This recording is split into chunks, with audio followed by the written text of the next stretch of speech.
You are now in tune into the vault. Powered by Pharms Clothing. Like, comment, and subscribe. Salute to the vault mob, my subscribers. Peace.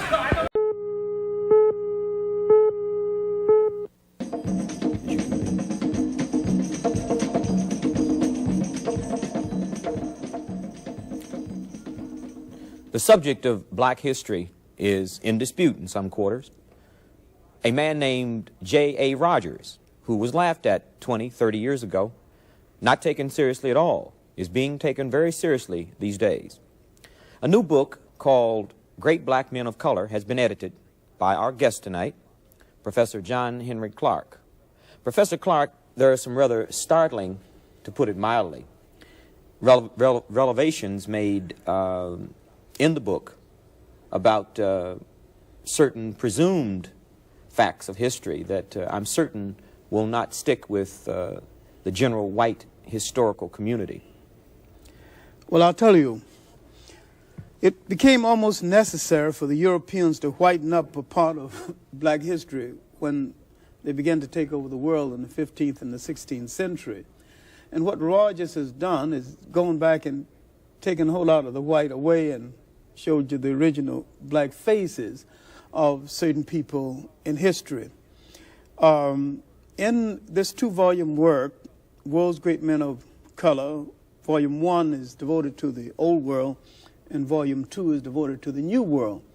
The first thing he does is to put Egypt in proper context and to show Egypt and the great personalities of ancient Egypt as black people.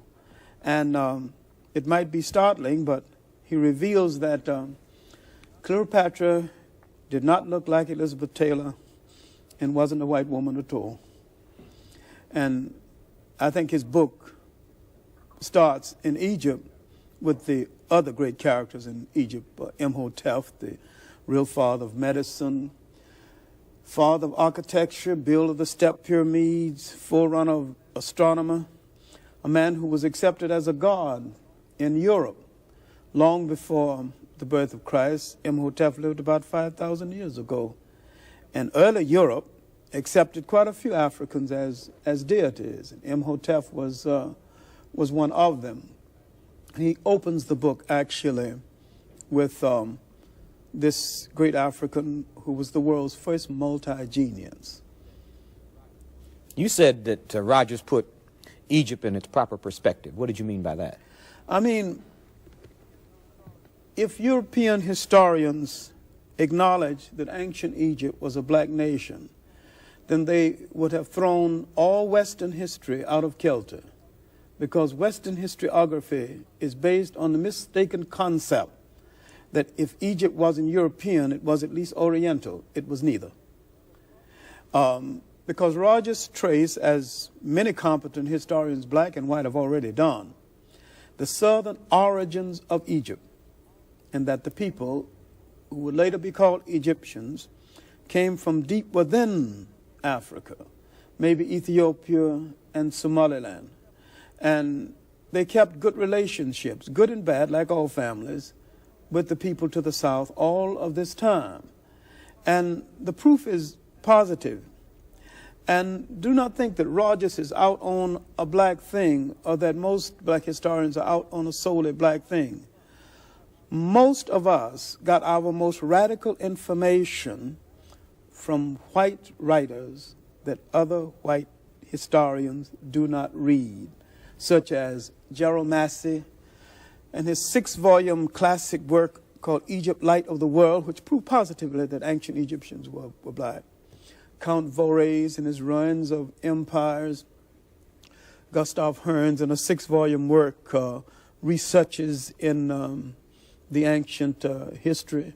The early work of the American Egyptologist Breasted, Sir Wallace Budge. And so we are going to radical historians, especially Massey and his Natural Genesis and the Book of the Beginning, establish behind them the black perspectives in history. And if white historians accept the black perspectives in history, they would have to admit that the white prospectus in history is wrong. And I'm afraid they're not quite equal to that right now. Well, what is the, if there is a black perspective in history, there is a white perspective in history. And you're saying, I'm assuming, that history is being manipulated for an end.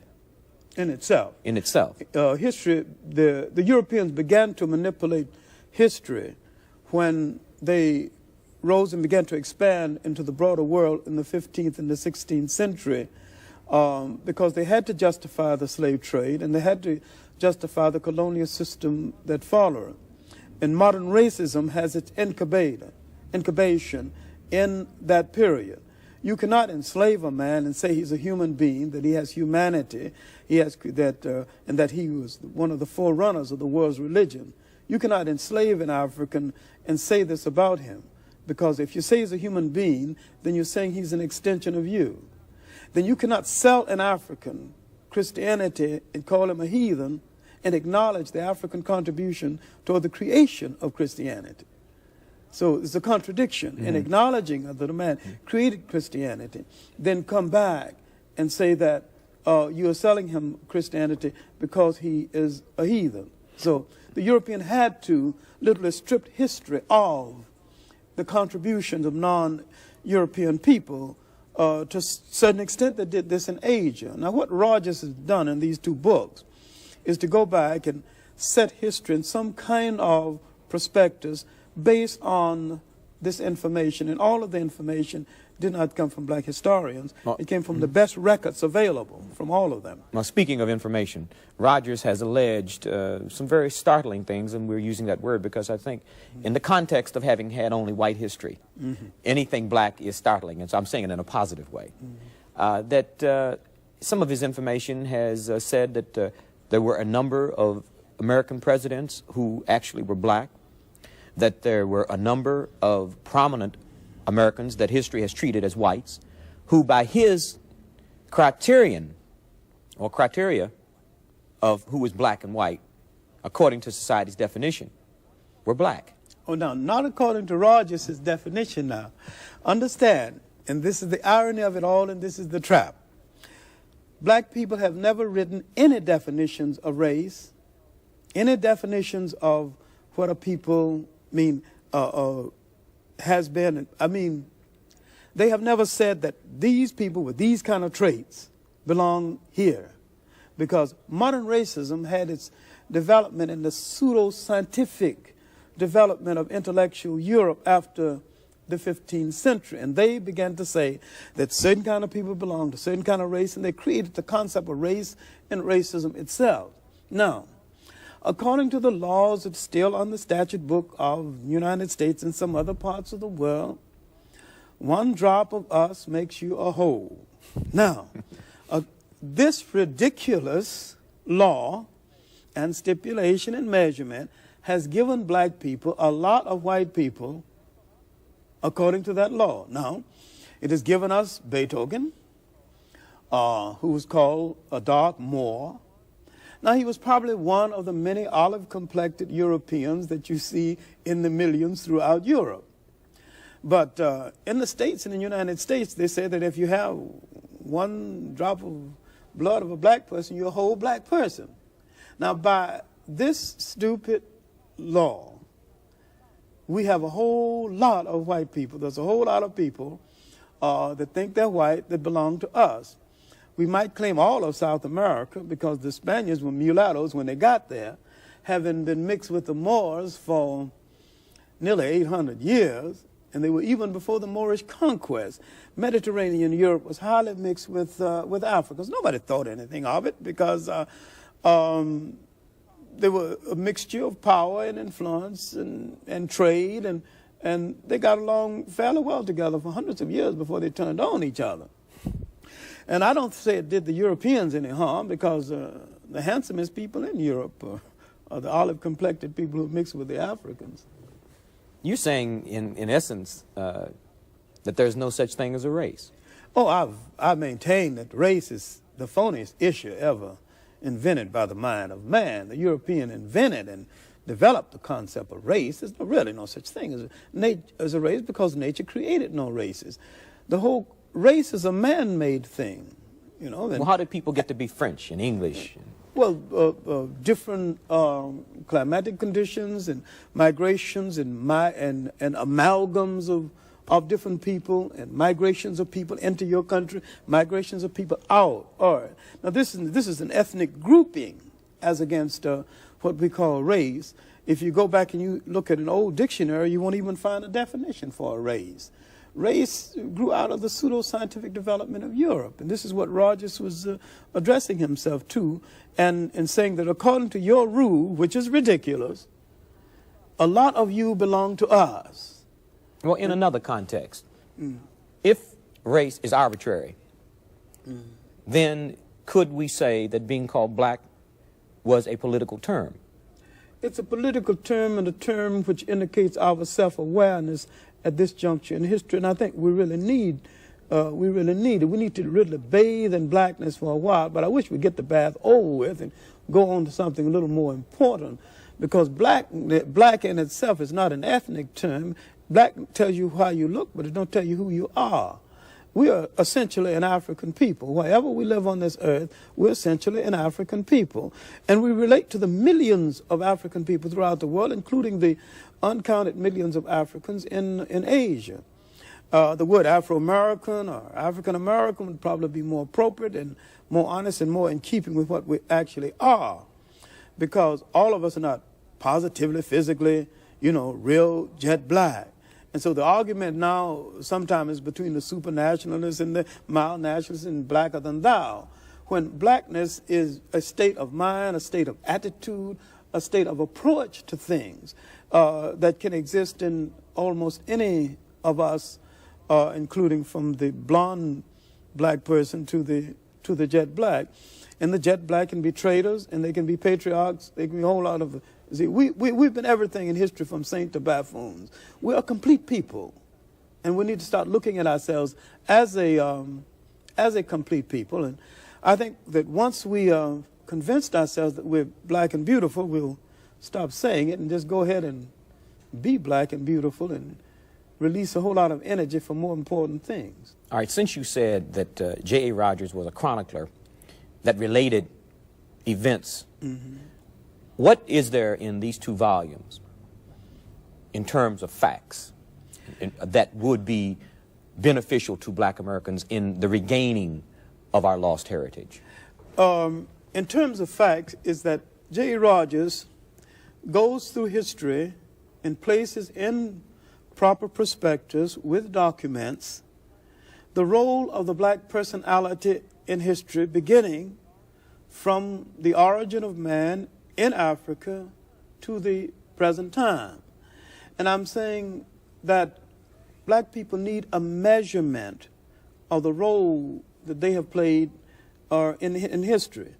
And Rogers was the pioneer in the search for the black personality in history and his role. And this is important because through Rogers, in his first volume on the Old World, you can see what the Africans achieved, and what the Africans not only achieved within Africa, but the conflicts among African and how these conflicts were settled. Egypt was invaded from within Africa, which began the decline. That was the Kushite invasion, led by that magnificent trio of black generals, Castor, Pianki, and Taharqa. And the interesting thing about these men, especially Taharqa, the last of the trio, is that he not only controlled what is Kush, was part of Ethiopia and the Sudan of today and Egypt, but he invaded Libya and practically all of the Middle East, Saudi Arabia, Iraq, and Iran, all in those areas. And in those areas, he found both friends and foes. Now, if he found friends and enemies, if he found people in the Middle East willing to fight with him, he a black general. This tells you that color wasn't such a major factor, but the power, the rise and fall of power. Rogers tells us some other interesting things in Volume 1. Actually, I wish we had time just to deal with Volume 1 alone, because it tells you of the early European invaders of Africa, after he finished telling you about Akhenaten and the great queens of Egypt, and that woman, the first truly great woman in history, Hatshepsut, about the black generals who served in white armies. Cletus Nigra, who was one of the commanding generals in the army of Alexander. And he deals with the romance around Alexander, which shocked the hell out of some people, because Alexander not only did not die worrying about no worlds to conquer, he died in a drunken stupor, and all this is documented. He threw a dagger at Cletus Nigra, the black general, who differed with him in front of his high command, and he died in self-reproach after this act, not worrying about no more worlds to conquer. It's another thing. And another aspect of Alexander, which I call the so-called great,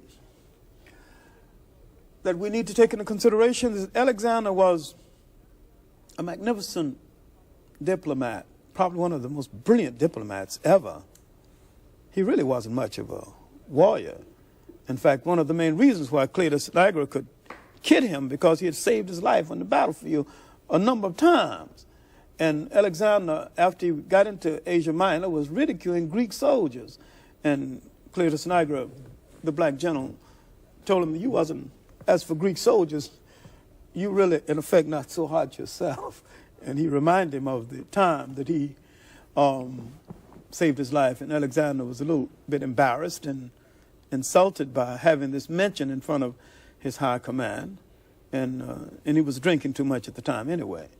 Now, that takes a whole lot of romance out of history to treat Alexander that way, but it's documented truth. Well, what are some of the statements, facts, allegations that Rogers makes specifically about who prominent white Americans were, who he now says were black? Well, he said that 5 of our presidents were black, and considering the fact that the ones that were black seemed to be about the poorest presidents we had, I'd rather not bother about getting into names, but advise you to read the small book by J.A. Rogers called Our 5 Negro Presidents and argue with someone else.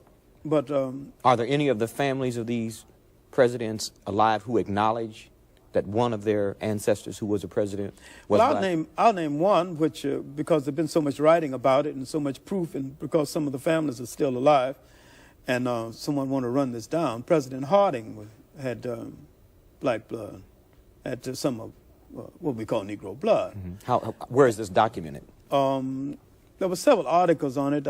Alan Morrison, the late Alan Morrison, used to be New York editor of Ebony, did an article on it in the first Negro Digest years ago. But I'll tell you another one, where the documents are a little clearer. That's Alexander Hamilton. He wasn't a president, but he was very prominent. Sure. Alexander Hamilton, whose mother was a black woman from the West Indies. Are there any other prominent Americans that you can think of that are named in? This would be the second volume. Mm-hmm. That would be the second volume in which he names permanent Americans who obviously had what we refer to as Negro blood. Mm-hmm. Robert Browning, the Englishman, and he documents that too. Mm-hmm. Who had laid court to Elizabeth Barrett. And I think Alexander Dumas was one of the people he named. Oh, Alexander Dumas. There's no question about Alexander Dumas. He was a brown-skinned man with a bush. I mean, we don't argue about the Dumas, but there were 3 Dumases. Understand that. Not just Alexander Dumas. We talk about grandpapa, father, and son. Now, one Alexander Dumas, black general, West Indian descent, was second in command to Napoleon. In fact, he was Napoleon's artillery commander in the Egyptian campaign. And when the French were voting for someone to take over the French army, Napoleon won by 1 vote. In other words, the French were liberal enough at that time to accept a black man as commander-in-chief of of their armies. I'm sorry they didn't elect Alexander Dumas. It would have saved them a lot. And a whole lot of things Napoleon did was useless and nothing but the washing of French ego and costing a whole lot of French money. The one thing I don't think Alexander Dumas would have done is to go into that ice box called Russia in the dead winter time. He wouldn't have played no fool like that. Now, the other two Alexander Dumas you need to separate because most people merge them. Now, the father of French adventure literature, the Three Musketeers and the like, that's one Alexander Dumas. Now, the author of Camille and the Romantic tradition in French literature, that's his son. Now, although father and son did not get along, but they stem from the same cloth. So there was actually three Alexander Dumases. One was a military man, served under Napoleon, who lost command of the French army to Napoleon by one vote. The other one who began the adventure literature, and the other one who began the romantic literature. And he was somewhat of a prince of Paris, a devil with the ladies, but there's no argument about these people. Well, how do you suspect that these statements and beliefs are going to be accepted by white America and by the white historical community? Well, they're not going to accept them readily, but if they read the documents, there's not much of an argument. Well, they can always show you their documents, can't they? Well, they can show me their documents, but one cannot outbalance the other. I mean, I've seen there's a whole lot of things that white historians say that has nothing to do with documents at all. They just open their mouth and say it. Like Christopher Columbus discovered America. Now, he's discovered people here. He discovered a whole lot of people already in America. So he discovered America. Okay. Now, and they just arbitrarily say that the Europeans brought naturalist civilization. And actually, the Europeans destroyed more civilization than they brought. And I can go to white documents and prove this. I don't have to go to my documents. According to their documents, I can prove that they destroyed more people and more civilization than they built. All right. Another thing which Rogers brings up in another one of his books called Africa's Gift to America is the pre-Columbian presence of Africans in the so-called New World. That Africans were here not only before Columbus, but according to Professor Wiener in a 3-volume work called Africa and the Discovery of America, he may have been here before the Indians. Now, the original documentation on this came from white historians. And so many times when a white historian is arguing with a black historian, the one thing he will probably have to do is to go back and argue with the white historian from which the black historian got the original base information, and he extended that research further than the white historian. Now, the white historian is in a bad fix right now because he's hung up with a lie, and because he used to open his mouth and say something and people believe it without question, and now they are questioning it. I can snow him under with documents, and mostly documents written by other white people repudiating him. So I'm not worried about the document war. I know I can win that one. Professor Clarke, how do you distinguish between the words Negro and black?